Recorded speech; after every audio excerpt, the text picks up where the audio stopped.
أشهد أن لا إله إلا الله وحده لا شريك له وأشهد أن محمدا عبده ورسوله أما بعد فأعوذ بالله من الشيطان الرجيم بسم الله الرحمن الرحيم الحمد لله رب العالمين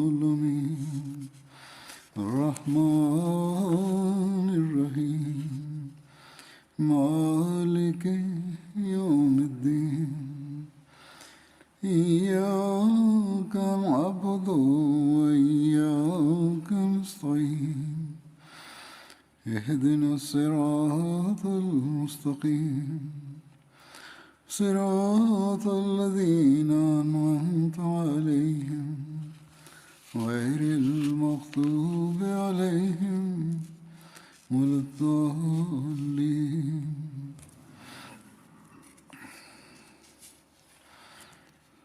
یادی از آن مشکلات می کردیم که حضرت ابوبکر پس از خلیفه شدن مواجه شده بود. اولین مشکلش غم اندوه وفات حضرت پیامبر اکرم صلی الله علیه و آله و سلم بود.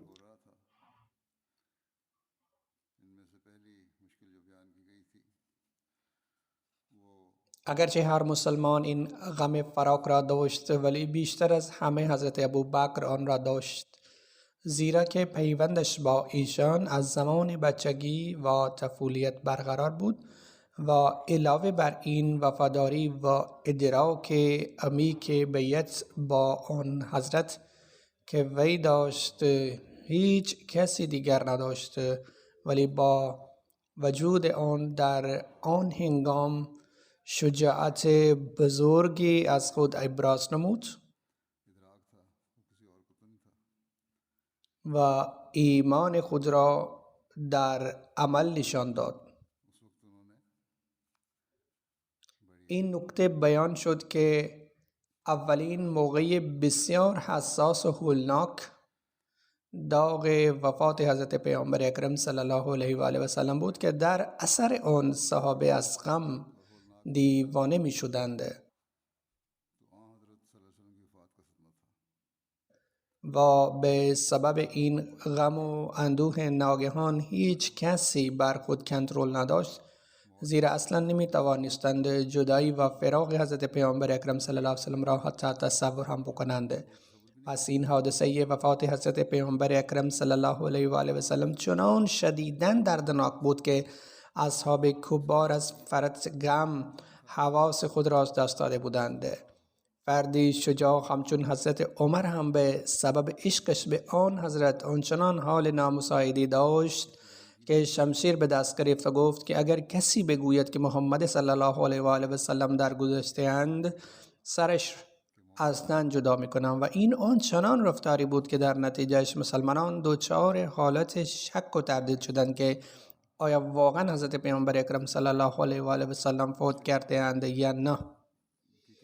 و نزدیک بود که این عاشقان در عشق پیامبر اکرم صلی الله علیه و آله و سلم درس اساسی توحید را از یاد برده و بگویند که حضرت پیامبر اکرم صلی الله علیه و آله و سلم نمیتوانند فوت کنند و فوت نکرده اند.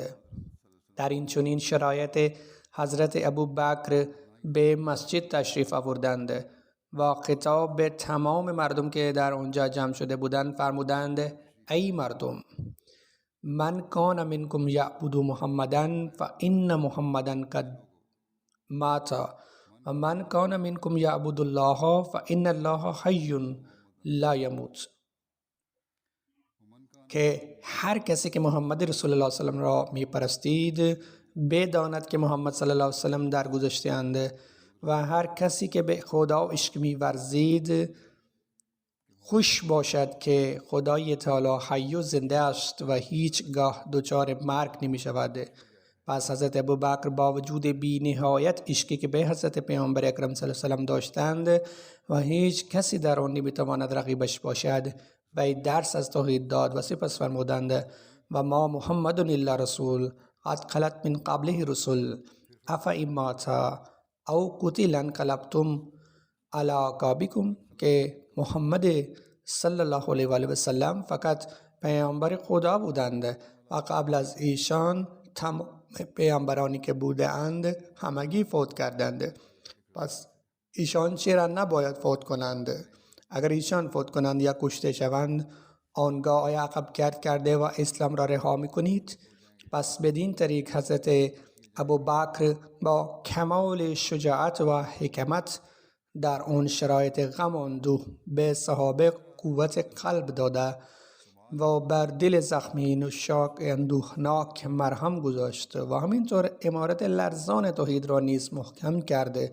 سپس چنان که حضرت اقدس مسیح موعود علیه السلام فرمودند، آنگاه افکاری که درباره حیات حضرت پیامبر اکرم صلی الله علیه و آله و سلم در دل بعضی از صحابه ایجاد شده بود، آن حضرت در جلسه عمومی با ارجاع به آیه قرآن شریف تمام آن افکار را دفع نمود و همزمان این فکر اشتباه را نیز اصلاح کرد که درباره حیات حضرت مسیح به دلیل عدم دقت به احادیث نبوی در بعضی دلها وجود داشت.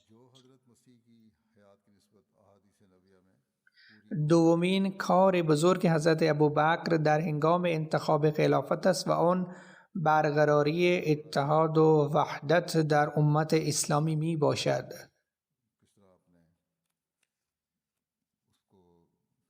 پس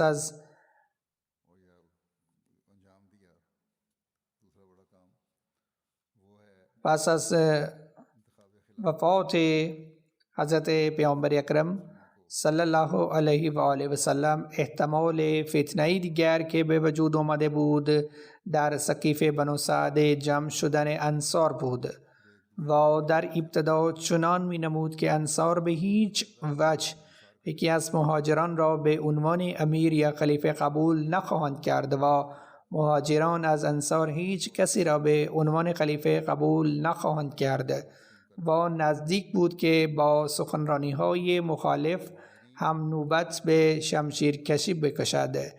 در این شرایط حساس خداوند متعال در زبان حضرت ابوبکر صدیق رضی الله عنه تأثیر خاص ایجاد کرد و دل مردم را هم به حضرت ابوبکر متمایل ساخت و بدین وسیله تمام تفریق و اختلاف را به محبت و اتحاد تبدیل کرد. چنان که حضرت اقدس مسیح موعود علیه السلام فرمودند و چنان که بنی اسرائیل پس از وفات حضرت موسی به یوشع بن نون گوش فرا دادند و هیچ اختلاف نکردند و همگی اطاعت نمودند، همین رخ داد با حضرت ابوبکر رضی الله عنه پیش آمد و همگی به فراق حضرت پیامبر اکرم صلی الله علیه و سلم اشک ریخته و با طیب خاطر خلافت حضرت ابوبکر را پذیرفتند. سومین کار بزرگ و فتنه‌ای که کنترلش بسیار ضروری بود و حضرت ابوبکر انجامش دادند، بسیج کردن لشکر اسامه بود. حضرت پیامبر اکرم صلی الله علیه وسلم این لشکر را آماده کرده بودند تا به مرزهای شام رفته با رومی ها بجنگند. پس از جنگ موته و غزوه تبوک حضرت پیامبر اکرم صلی الله علیه وسلم به فکر این افتادند که مبادا به سبب اختلاف اسلام با مسیحیت و فتنه انگیزی یهود رومی ها به عرب حمله کنند. در جنگ موته 3 امیر مسلمان حضرت زید و حضرت جعفر و حضرت عبدالله بن رواحه یکی بعد از دیگری شهید شده بودند. موته شهری واقع در شهر اردن است و زمین بسیار حاصل خیز دارد. به هر حال درباره این حضرت انس روایت می‌کنند که حضرت پیامبر اکرم صلی الله علیه و سلم به مردم خبر شهادت حضرت زید و حضرت جعفر و حضرت عبدالله بن رواحه پیشتر از آن داد که به مردم درباره آن خبر برسد. آن حضرت صلی الله علیه و آله و سلم فرمودند زید پرچم را گرفت و شهید شد و سپس آن را جعفر گرفت و او هم شهید شد. پس از او ابن رواحه پرچم را به دست گرفت و وی نیز شهید شد و از چشمان آن حضرت اشکها جاری بودند. سپس فرمودند عاقبت یکی از شمشیرهای خدا یعنی خالد بن ولید پرچم را گرفت تا اینکه خداوند متعال او را بر مخالفان فتح داد. پس از آن حضرت پیامبر اکرم صلی الله علیه و سلم شخصاً با مسلمانان به سوی تبوک روانه شدند، ولی دشمن جرأت نکرد که به میدان آمده و بجنگد و خیر خود را به همین دانست که در داخل شام بماند. به سبب این غزوات رومی ها علیه مسلمانان قصدهای بسیار خطرناکی را در پیش گرفتند و آمادگی کردند که به مرزهای عرب پیش دستی کرده و حمله کنند. به همین خاطر حضرت پیامبر اکرم صلی الله علیه و سلم اسامه را دستور دادند که به شام برود تا از حملات رومی ها جلوگیری کند و یکی از هدف انتقام گرفتن شهدای جنگ موته هم بود. آمادگی لشکر اسامه در روز قبل از وفات حضرت پیامبر اکرم صلی الله علیه و سلم در شنبه به پایان رسید. این آمادگی قبل از بیماری آن حضرت شروع شده بود. آن حضرت صلی الله علیه و سلم در اواخر ماه صفر دستور آمادگی برای جنگ با رومی ها داده بودند. ایشان حضرت اسامه را فراخواندند و فرمودند به شهادتگاه پدر خود برود و آنها را با اسبهای خود لگدمال کن. من تو را امیر لشکر منصوب می کنم. در روایتی دیگر آمده است که حضرت پیامبر اکرم صلی الله علیه و سلم فرمودند بلقا و داروم را با اسبها لگدمال کن، یعنی اینان کسانی هستند که جنگ می خواهند، پس با آنها به خوبی بجنگید. بلقا منطقه واقع در میان دمشق و وادی القرا در شام است و داروم در مسیر مصر در فلسطین منطقه پس از غزه است. این معرفی نوشته شده است باری به هنگام دستور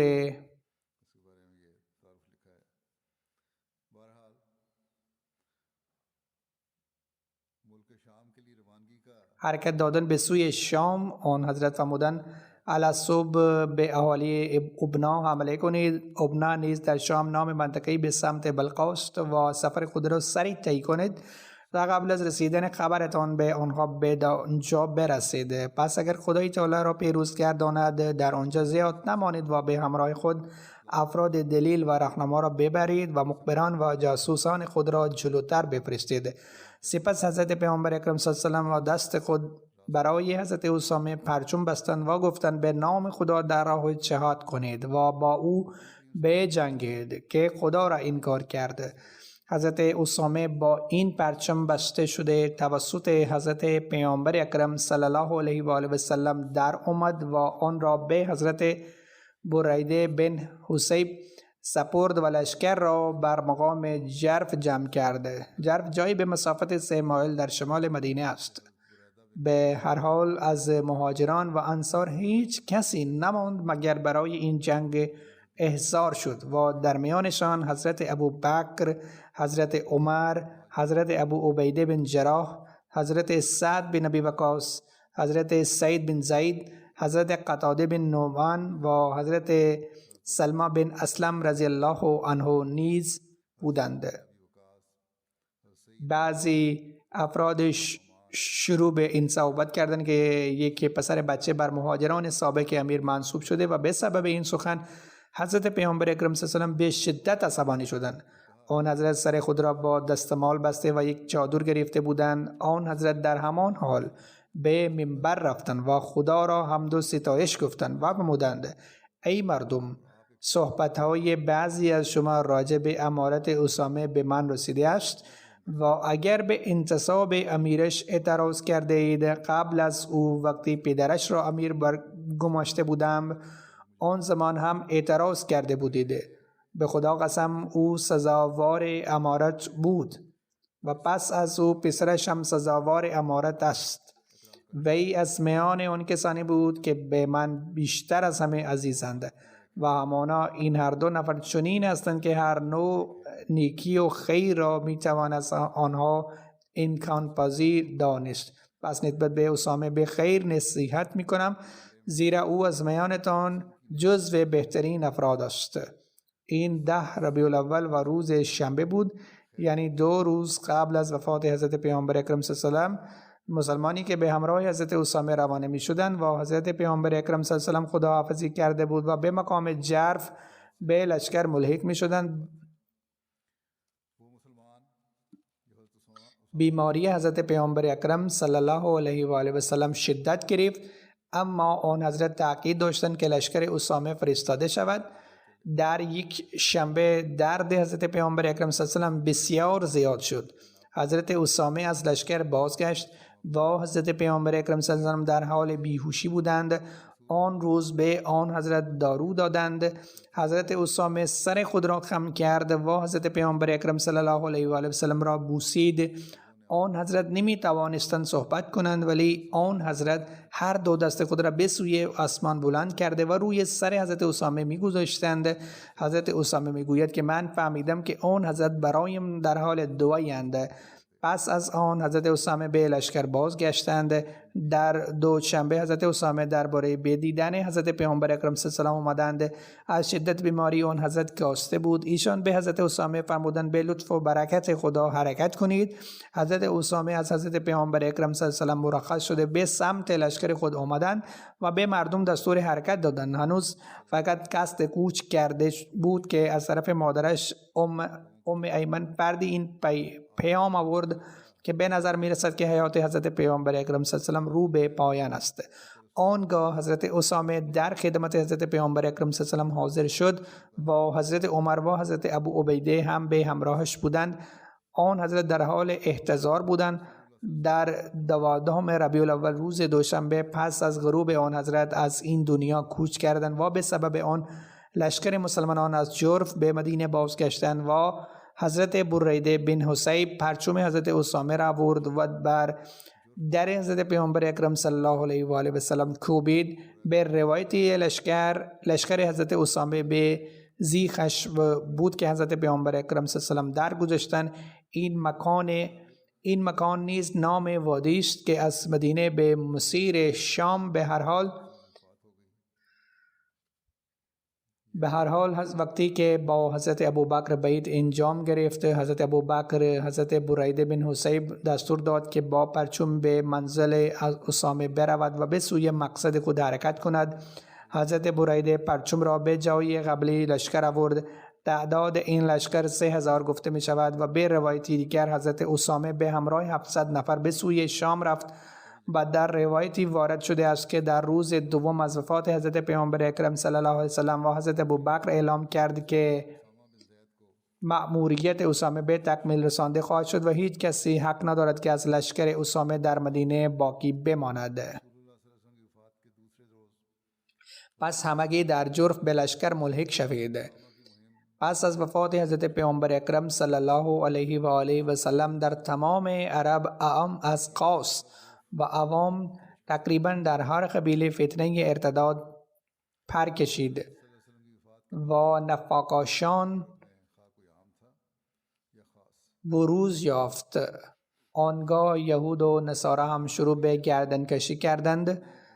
به سبب وفات حضرت پیامبر اکرم صلی الله علیه و آله و سلم و تعداد کم مسلمانان و کثرت تعداد دشمن حال مسلمانان همچو گله گوسفند شب باران می ماند، یعنی کاملا بی یار و مددگار بودند. آنگاه مردم به ابوبکر گفتند که این مردم فقط لشکر اسامه را و لشکر اسلامی می دانند، چنان که می بینید عرب ها شروع به سرکشی و طغیان کرده اند. پس صلاح نیست که این جماعت مسلمانان را فعلا از خود جدا کنید، یعنی لشکر اسامه را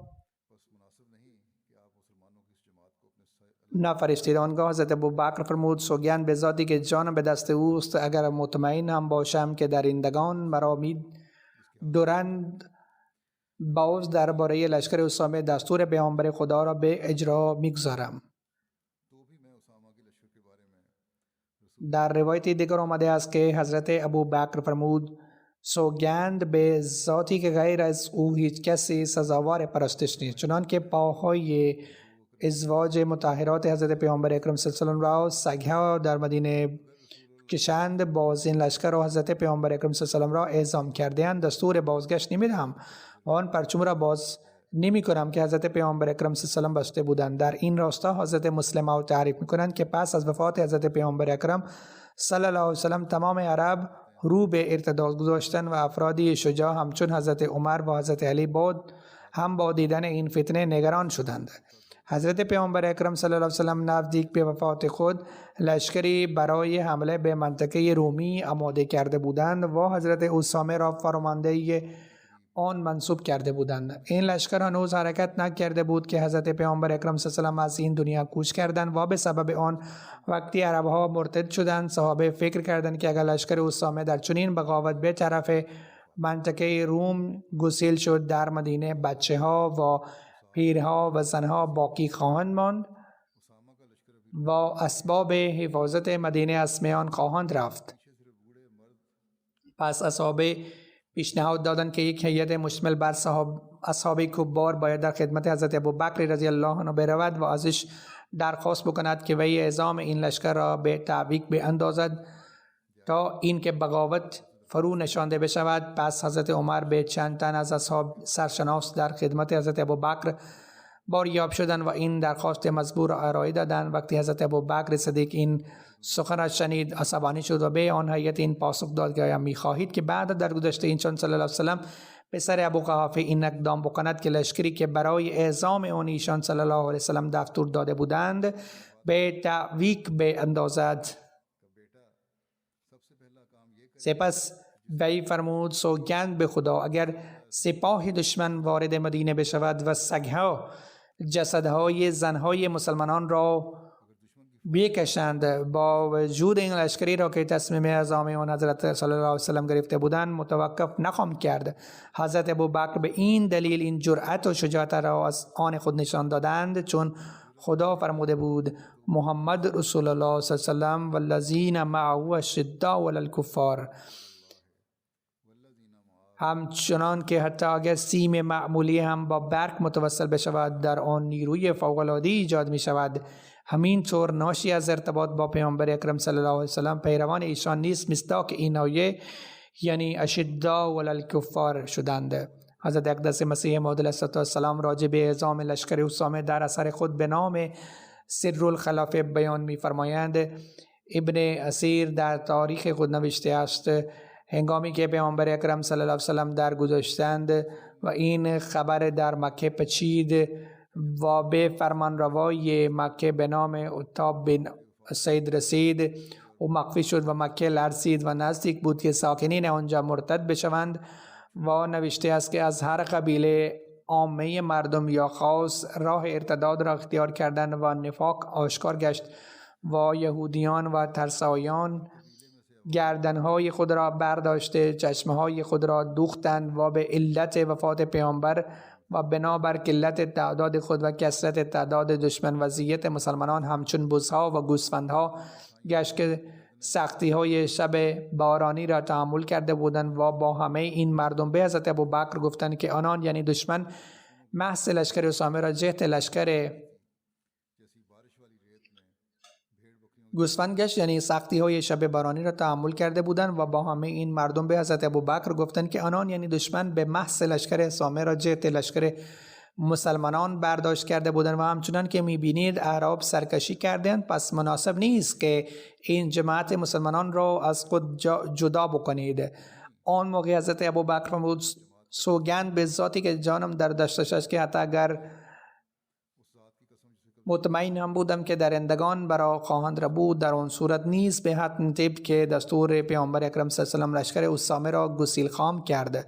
تصمیمی که ایشان صلی الله علیه و سلم گرفته بودند نمیتوانم آن را لغو بکنم و پس او آن تصمیمی که ایشان صلی الله علیه و سلم گرفته بودند همونطور که بود باقی گذاشت و اجرا کرد و به اصحابی که شامل لشکر اسامه بودند دستور داد که باید به لشکر او پیوندند. وی فرمود هر کسی که عضو لشکر اسامه بود و پیامبر اکرم صلی الله علیه وسلم او را برای انجام این کار دستور داده بودند نباید از لشکر عقب بماند و نه من به او اجازه عقب ماندن را می دهم، خواه ناچار شود که پا پیاده برود و به حتم همراه لشکر برود. پس حتی یک نفر هم از آن لشکر عقب نماند.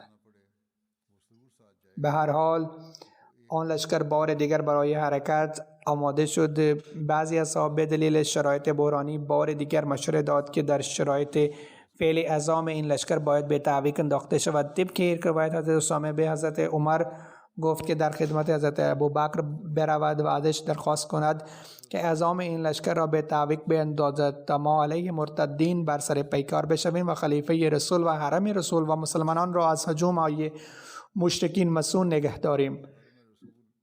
چند اصحاب که شامل لشکر اسامه بودند در خدمت حضرت ابوبکر این هم گفتند که اگر خلیفه رسول یعنی ابوبکر بر فرستادن این لشکر اصرار دارد، از طرف ما بهش این پیام بدهید و تقاضا بکنید که او باید آن کس را جهت فرمانبردار این لشکر بر بگمارد که از لحاظ سن و سال از اسامه بزرگتر باشد. حضرت عمر بنا بر درخواست حضرت اسامه در خدمت حضرت ابوبکر حاضر شد و آنچه که حضرت اسامه گفته بود ارائه داده بود. آن موقع حضرت ابوبکر گفت که اگر سگها و گرگها مرا خراشیدند و بخورند در اون صورت نیز این دستور را همونطور که پیامبر اکرم صلی الله علیه و سلم تصمیم گرفته بودند اجرا میکنم و تصمیمی که ایشان گرفته بودند عوض نمیکنم، تغییر نمیکنم. اگر در این روستاها حتی به جز من هیچ کس باقی نماند در اون صورت نیز قطعا این تصمیم را عملی میکنم. بعد از این حضرت عمر رضی الله عنه گفت که اگر انسان کسی را جهت امیر میخواهند که از اسامه بزرگتر باشد. حضرت ابوبکر نشسته بود. آن موقع ایستاد و ریش حضرت عمر را گرفت و گفت که ای ابن خطاب، مادرت تو را دست بدهد. از من تقاضایی دارید که او را از امارت برکنار بکنم، در حالی که پیامبر اکرم صلی الله علیه و سلم او را جهت امیر برگماشته‌اند. حضرت عمر به سوی مردم برگشت. مردم ازش بابت امر مذکور استفسار کردند.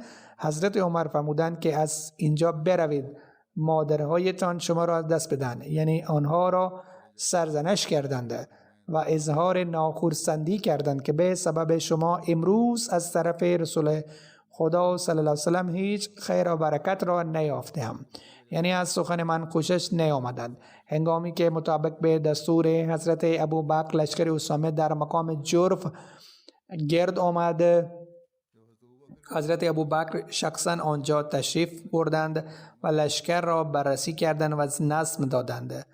منظره فرستادن لشکر نیز شگرف آور بود.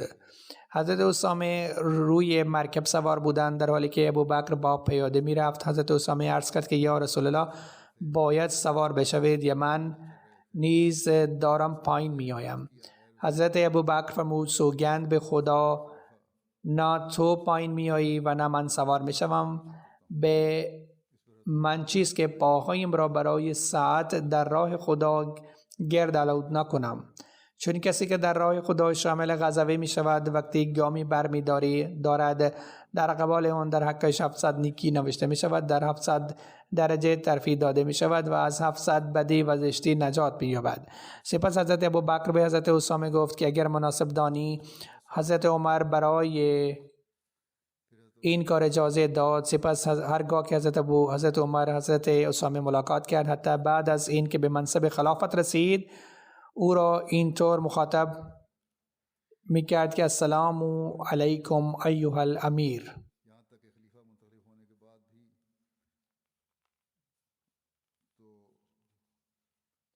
چون حضرت عمر شامل لشکر او یعنی لشکر حضرت اسامه بود، به این دلیل حضرت عمر بهش می گفت که ای امیر السلام علیکم. حضرت اسامه این پاسخ می دهد که غفر الله لک یا امیر المؤمنین، که ای امیر المؤمنین خدا ازت بگذرد.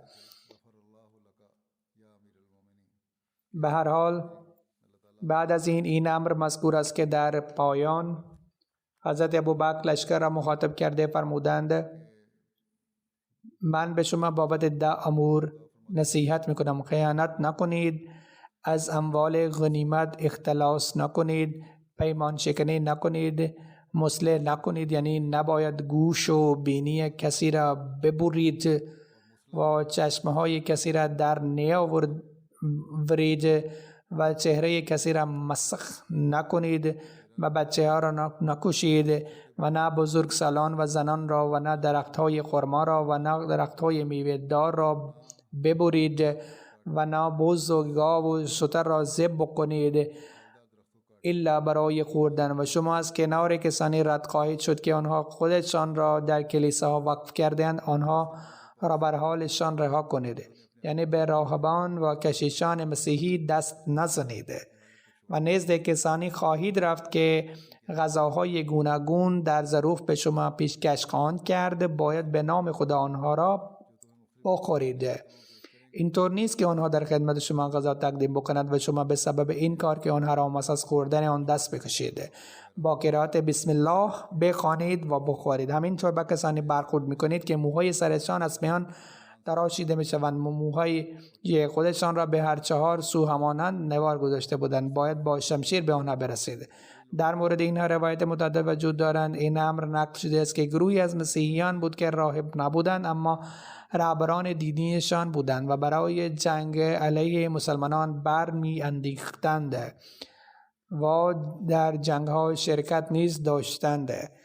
به همین سبب حضرت ابوبکر گفتند که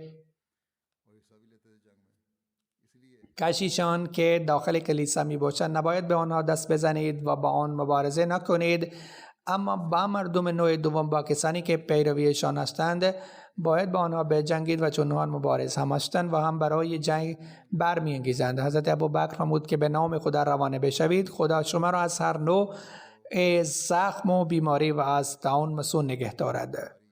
بعد از این حضرت ابوبکر رضی الله عنه به حضرت اسامه فرمودند به اموری که پیامبر اکرم صلی الله علیه و سلم برای انجام آن به شما دستور داده بودند باید آنها را اجرا بکنید و به جا آوری احکام آن حضرت کوتاه نیایید. بعد از این حضرت ابوبکر همراه حضرت عمر رضی الله عنه به مدینه برگشتند. حضرت ابوبکر لشکر اسامه را در پایان ماه ربیع الاول سال 11 هجری اعزام فرمودند و طبق یک روایت دیگر آنها را به تاریخ 1 ربیع الثانی سال 11 هجری فرستادند. حضرت اسامه مساحت 20 شب را طی نموده نزد اهالی ابنا رسید و آنها را مورد حمله ناگهانی قرار داد و شعار مسلمانان ای منصور امت بود، یعنی ای منصور بکشید، یعنی هر کسی که برای مقابله آمده است او را بکشید. هر که جلویشان آمد تحت تیغ کردند و هر کسی را که غلبه یافتند او را اسیر کردند. حضرت اسامه در میادینشان اسب سواران خود را چرخاند. آن روز هر آنچه که از اموال غنیمت به دستشان رسید در جمع‌آوری آن مشغول ماندند. حضرت اسامه سوار بر اسب پدر خود به نام صبحا بود، بر قاتل پدر خود تاخت و او را به قتل رساند. هنگام غروب به مردم برای کوچ دستور دادند و رفتار خود را تندتر کردند و در ظرف 9 شب به وادی القرا رسیدند و مژده دهندگان را به مدینه فرستاد تا خبر سلامتی لشکر را برسانند. سپس برای روانگی قصد کرد و در طول 6 شب به مدینه رسید. در این جنگ هیچ کس از مسلمانان به شهادت نرسید. هنگام این لشکر پیروز و موفق به مدینه رسید، حضرت ابوبکر همراه با مهاجرین و ساکنین مدینه در حالی که خوشحال بود برای دیدارشان بیرون آمدند. حضرت اسامه وارد مدینه شدند در حالی که سوار اسب پدر خود بودند و حضرت برید بن حصیب جلویش پرچم را برافراشته بود تا اینکه به مسجد نبوی رسیدند و وارد مسجد شدند و 2 رکعت نماز را به جا آوردند. سپس به خانه خود رفتند. مطابق به روایت‌های متعدد این لشکر از 40 تا 70 روز خارج از مدینه ماندند و سپس به مدینه برگشته بود. این امر نیز یافت می شود که غالباً به دلیل مهر و محبت که حضرت ابوبکر با حضرت پیامبر اکرم صلی الله علیه و آله و سلم داشتند و گره آن پرچم اسامه را نگو شد که آن حضرت صلی الله علیه و سلم از دست خود بسته بودند. حضرت ابوبکر فرموده بود چطور می توان شود که ابو بکر گره آن پرچم را بگشاید که پیامبر اکرم صلی الله علیه و آله و سلم از دست خود بسته است. پس هنگام برگشت لشکر اسامه گره لوا نگشاده شده و بعدا آن پرچم در خانه حضرت اسامه ماند تا اینکه او درگذشت. در مورد تأثیرات این لشکر اسامه نوشته شده است که این لشکر تأثیرات مهم و دور باز را باقی گذاشته. نخست اینکه کسانی که به شدت متقاعد بودند که به متقاضای شرایط فرستادن لشکر اسامه به تعویق انداخته شود، آنها متوجه شدند که تصمیم خلیفه به موقع بود و مفید بود و آنها پی بردند که حضرت ابوبکر به تعمق می‌نگریست و فهم و فراست داشت. دوم این که قبل از اعزام این لشکر قبایل عرب مرعوب شدند و به فکر افتادند که اگر مسلمانان نیرو و قدرت را نداشته بودند، این لشکر را اعزام نکردند، آنها خیلی مرعوب گشتند.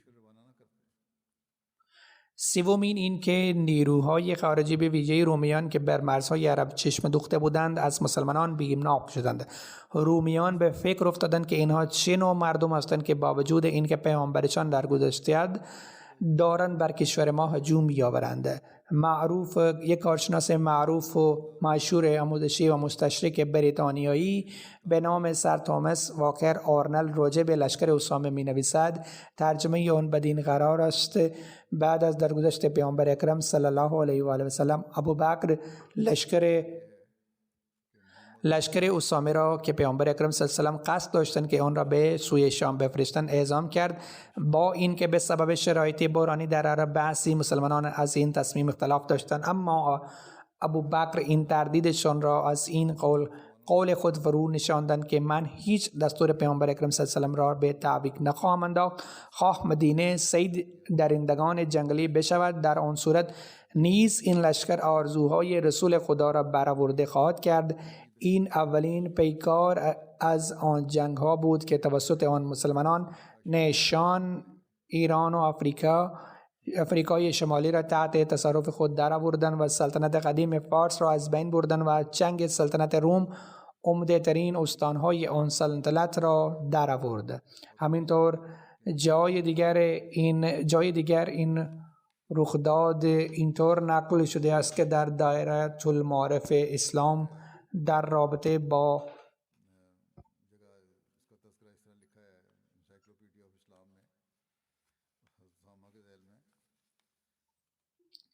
اسلام در رابطه با حضرت اسامه نوشته است: ابوبکر خلیفه‌ای که تازه منتخب شد فرمان داد که طبق دستور لشکر اسامه برای برآوردن آرزوهای پیامبر خواهد رفت. هرچند که در قبایل عرب باغیان سرکشیده بودند، اسامه در کشور شام به منطقه بلقا، جایی که زید را به قتل رسانده بودند، رسید و بر مقام ابنا تاخت. و سبب پیروزی وی ساکنین مدینه که به سبب خبرهای ارتداد نگران و دلشکسته بودند، موج سرور مشاهدمانی در آنها موج زد. از این لحاظ این جنگ نسبت به جنگ‌های عمومی ارزش و اهمیت بیشتری یافت. بدین علت این جنگ جهت مقدمه فتح شام شناخته می شود.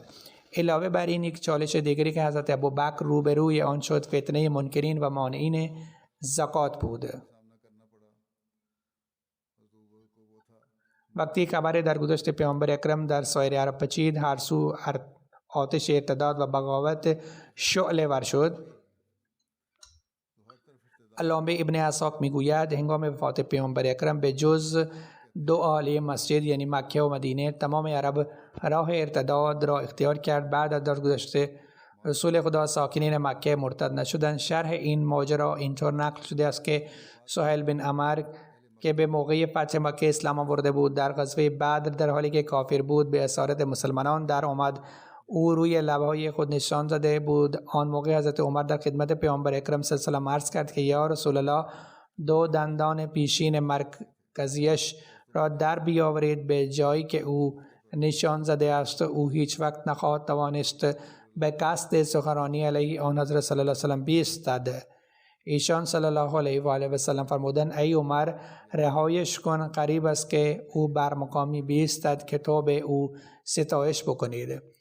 حضرت عمر می‌خواستند که وی را مجازات داده شود و این مجازات داده شود. پیامبر اکرم فرمودند که نه خیر. نباید به هیچ چیزی گفته شود، چون زمانی فرا خواهد رسید که به وی آنچنان مقامی داده می شود که او آنچنان حرفا می زند که شما ازش ستایش میکنید. به هر حال او می گوید که این مقام به آن زمانی رسید که وقتی پیامبر اکرم صلی الله علیه و آله درگذشتند و پاهای اهل مکه لغزیدند. وقتی اهل قریش نگاه کردند که اهل عرب مرتد شده‌اند و حضرت عتاب بن اسید آمویی که پیامبر اکرم صلی الله علیه و آله او را امیر اهل مکه تعیین نموده بودند پنهان شد. آن زمان حضرت سهیل بن عمرو برای خطاب بلند شد و گفت که ای اهل قبیله اهل قریش، شما در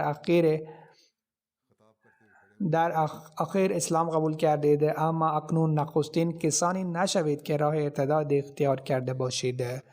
به خدا این دین همینطور گسترش پیدا خواهد کرد، طوری که ماه و خورشید از زمان طلوع تا غروب می درخشند. و همچنین یعنی سهیل خطاب طولانی و طویل حیرت فرمود و آنان تحت تاثیر خطاب قرار گرفتند و باز ماندند. حضرت عتاب رضی الله عنه هم احضار شد. عتاب ابن اسید و کسانی که پنهان شده بودند و اهل قریش محکم ماندند. کسانی که ارتداد اختیار نمودند آنان چند دسته بودند.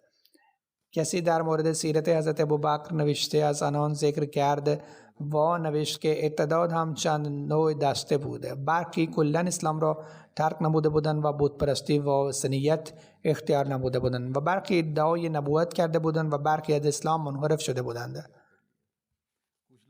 و نماز هم برگزار کردند اما زکات پرداخت نکردند. برخی از وفات پیامبر اکرم صلی الله علیه و خوشحال شدند و به عادات جاهلیت پرداختند.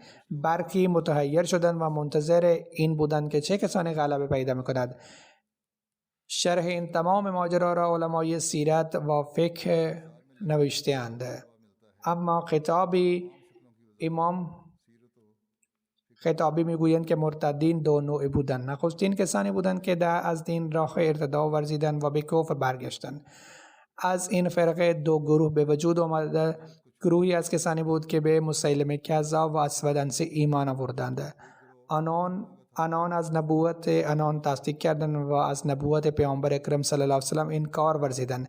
گروه دوم از کسانی بود که ارتداد از دین اسلام ورزیدند و منکر احکامات شرعی شدند و اموری مانند نماز زکات را ترک نمودند و به جاهلیت برگشتند. دومین کسانی از مرتدین آنان بودند که میان نماز و زکات فرقی گذاشتند. آنان از نماز اقرار کردند اما از پرداخت زکات و ادای آن به خلیفه انکار ورزیدند. بین آنان کسانی هم بودند که می‌خواستند زکات پرداخت کنند اما سردارانشان آنان را منع می‌کردند.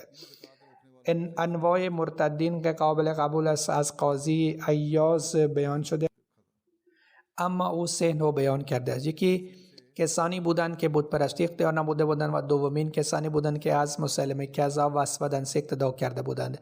آنان ادعای نبوت کرده بودند. سومین کسانی بودند که اسلام را ترک نکردند اما از پرداخت زکات انکار ورزیدند و خودشان تعویل کردند که فرضیت زکات تا زمان پیامبر اکرم صلی الله علیه و سلم محدود بوده. سپس دکتر عبدالرحمن میگویند که مرتدین 4 نوع 4 دسته بودند. نخستین کسانی بودند که بت پرستی میکردند و دومین کسانی بودند که از مدعیان دروغین مسیلمه کذاب و اسود عنسی و سجاع اقتدا کردند و سومین کسانی بودند که از فرضیت زکات انکار ورزیدند و چهارمین کسانی بودند که از فرضیت زکات منکر نشدند اما پرداخت زکات به ابوبکر انکار ورزیدند. قبایلی که از پرداخت زکات انکار ورزیده بودند قبایلی دور بر مدینه ابس و زبیان و بنو کنانه قطان و فزاره بودند. اهل حوازن مرتد شدند و آنان هم از پرداخت زکات انکار ورزیدند.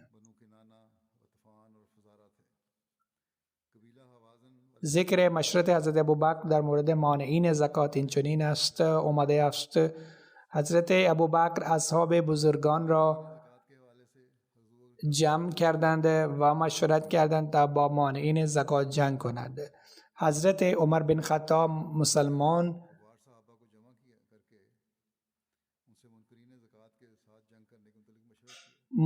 خواند، به خود مسلمان می گفت اما از پرداخت زکات انکار می‌ورزید. رای حضرت عمر بن خطاب و دیگر مسلمانان این چنین بود که ما نباید علیه کسانی که به خدا و رسول ایمان دارند بجنگیم، بلکه همراه آنان خلاف مرتدین جنگ کنیم. برخی خلاف این رای بودند، اما تعداد آنان خیلی اندک بود. طبق روایتی صحابه به حضرت ابوبکر مشوره دادند که مانعین زکات را به حال خودشان رها کنید و با محبت رفتار کرده شوند تا اینکه ایمان در دل آنان راسخ شود، سپس زکات گرفته شود. حضرت ابوبکر این را قبول نکرد و انکار ورزید. حضرت ابوبکر معتقد بود که با زور و جنگ مانعین زکات را وادار کند تا زکات پرداخت کند. وی در این بابت آنچنان شدت داشت که بعد از بحث به الفاظ شدید فرمود: به خدا اگر مانعین زکات از پرداخت ریسمان هم انکار بورزند که در میان پیامبر اکرم صلی الله علیه و آله پرداخت می‌کردند، در آن صورت هم با آنان جنگ خواهم کرد. روایت بخاری است و شرح این امر این چنین است. حضرت ابو هریره بیان می‌کند که حضرت عمر فرمود که شما چطور با مردم بجنگید، در حالی که پیامبر اکرم صلی الله علیه و آله فرموده است: امرت ان اقاتل الناس حتی یقولوا لا اله الا الله و من قال فقد اسم منی ماله و نفسه الا بحقه و حسابه علی الله. به من دستور داده شده است که من خلاف مردم جنگ کنم تا اینکه آنان از لا اله الا الله اقرار کنند و کسی از این اقرار کرد، در اون صورت اون مال و جان خود است من مسئول داشت، جز اینکه مبتنی بر حق باشد، اما در اون صورت معاملش با خدا است. حضرت ابوبکر پاسخ داد که به خدا به یقین علیه کسانی که بین نماز و جنگ فرقی گذاشته جنگ خواهم کرد، چون زکات حق مال است و به خدا اگر آنان بزغاله هم پرداخت نکردند که در زمان پیامبر اکرم صلی الله علیه و آله داشتن پرداخت می‌کردند. حضرت عمر فرمود که به خدا این چنین اتفاق نیفتاد که خدا سینه ابوبکر را اطمینان بخشید. من قبول کردم که همین حق است. یعنی حضرت عمر بعد از این امر را قبول کرد که حضرت ابوبکر درست می‌فرمودند. حضرت سید زین العابدین ولی الله شاه شرح حدیث اسم منی ماله و نفسه الا بحقی این چنین کرده نوشته است که جمله الا بحقی الاسلام خود موضوع را آشکار می کند. مسلمانی از لا اله الا الله اقرار کرده از قوانین اسلامی رعایت نمی کند، در آن صورت قابل پرستش است. تنها با ایمان آوردن نمی تواند از مجازات خلاصی بیابد. معنای به حق الاسلام دو نوع کرده شود: یکی این که ربط به حقوق اسلامی داشته باشد و حق به شکل مصدر به کار برده شود و به صورت جمع استفاده شده باشد. دومین این که در جایی که اسلام اجازه می دهد که اخذ جان و مال آنان واجب قرار داده شده است، یعنی این امر را لازم قرار داده است و این به معنای متعدد هم به کار برده می شود. سلامتی افراد امت منحصر به ادای حقوق است. طوری که عدم پرداخت مالیات موجب بغاوت و مجازات است، همین طور حکم زکات است. حضرت عمر در ابتدا با حضرت ابوبکر موافقت نکرد، اما وقتی استدلال به حقی گوش کرد، آن زمان رأی حضرت ابوبکر را قبول کرد. از این رخداد وضوح می گردد و موضوع روشن می شود که تنها اقرار لا اله الا الله با زبان و بدون عمل صالح هیچ واقعیتی ندارد. موضوع این باب این آیه است: فإن تابوا و اقاموا الصلاة و آتوا الزکاة فخلوا سبیلهم. در این صورت خداوند با تکرار موضوع آیه بالا ذکر شده است می فرماید: فإن تابوا و اقاموا الصلاة و آتوا الزکاة فاخوانکم فی الدین. اگر توبه کنند، نماز را برپا دارند و زکات را بپردازند، برادران دینی شما هستند، نباید به آنها اختلاف داشته باشید. این سخن ثابت از این روشن می شود که اگر کسی از این سه نکته حتی یک را ترک بگوید، آن مسلمان نیست. اطاعت از ارکان پنجگانه اسلام واجب است. خود پیامبر اکرم صلی الله علیه و آله انفاق در راه خدا را حق اقشار ضعیف جامعه اعلام کرده اند. یعنی وظیفه افراد ثروتمند رعایت احکام اسلام و پرداخت حقوق مالی است که بر عهده آنان گذاشته شده است و در این صورت حقوق آنها نیز محفوظ خواهد بود.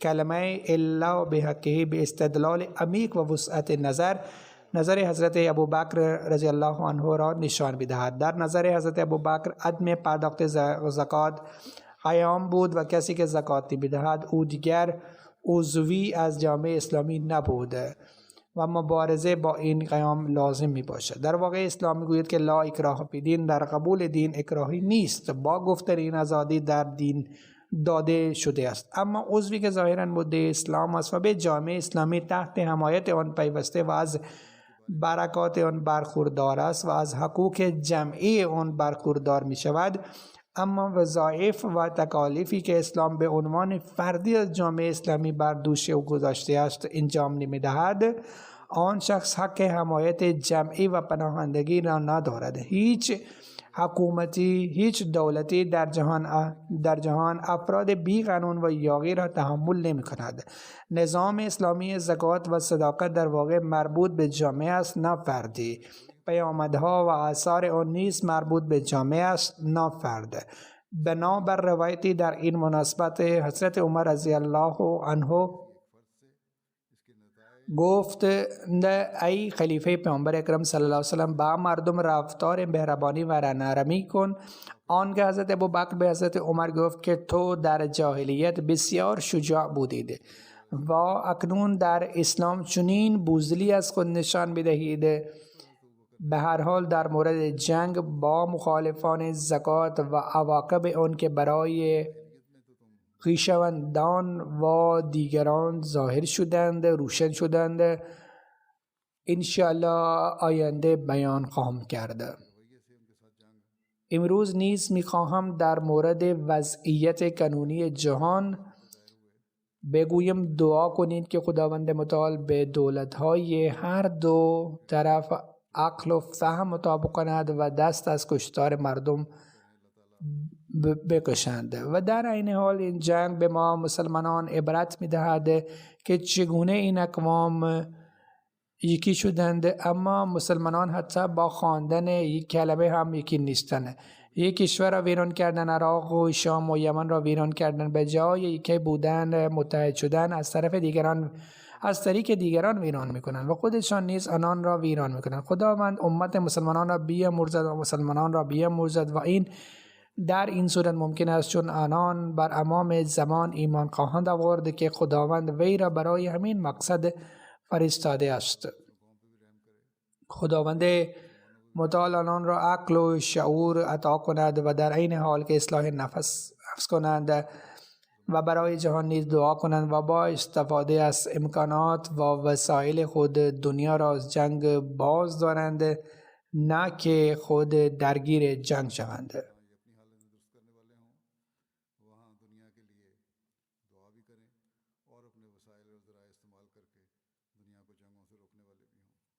بعد از اقامه نماز جمعه، نماز جنازه غایب نیز اقامه خواهم کرد.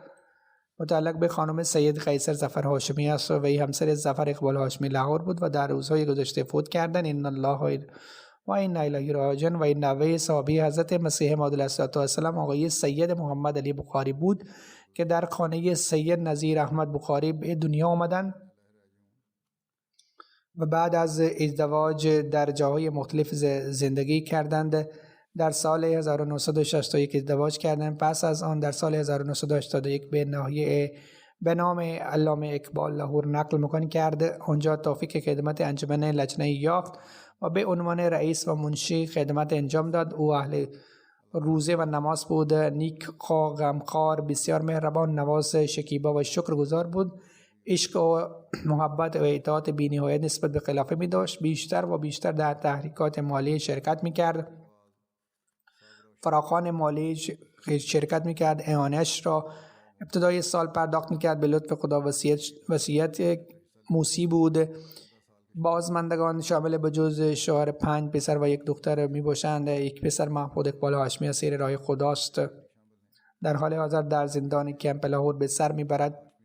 به او اجازه خروج از زندان ندادند، اما رفتار نیکو کردند که جست مادرش را برای آخرین دیدار به زندان بردند.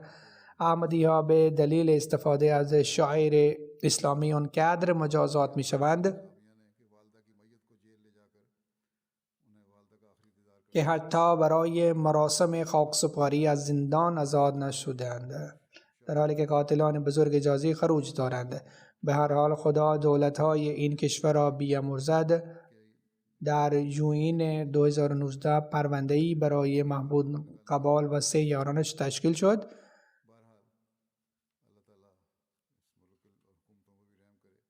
و برای او قرار وثیقه‌ای نیز صادر شد، اما در اوت 2021 وثیقه او رد شد و دوباره در دادگاه بازداشت شد. خداوند آنان را به زودی آزادی عنایت کند. هاشم اقبال هاشمی نوه مرحوم در انگلستان مربی است. خداوند متعال وی را در انجام اعمال خیر مادر بزرگش یاری کند و فرزندانش را نیز در انجام کارهای خیر یاری.